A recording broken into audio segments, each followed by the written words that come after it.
અમદાવાદ ખાતે સરખેજ પોલીસ ઊંઘતી જોવા મળી અને અમદાવાદ પીસીબી ફરી બાજી મારી ગઈ હતી.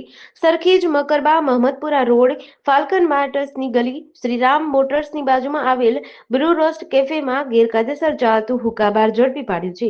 જ્યાં જુદા જુદા હર્બલ ફ્લેવરની બદલે નિકોટીન યુક્ત ફ્લેવરના તમાકુવાળા હુક્કા ભરી ગ્રાહકોને પીવડાવવામાં આવતા હતા.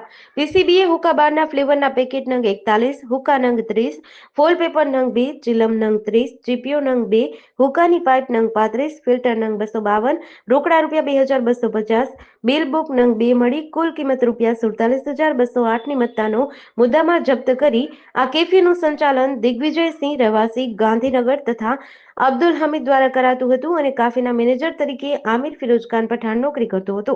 સ્થાનિક સરખેજ પોલીસને આ બાબતે જાણ ન હોય એ વાત નવાઈ પમાડે તેવી લાગી રહી છે. ત્યારે હવે જોવું એ રહ્યું કે પીસીબી કેટલી કડક કાર્યવાહી કરશે. જીડીસી ન્યૂઝ સાથે સંજીવ રાજપૂત, અમદાવાદ.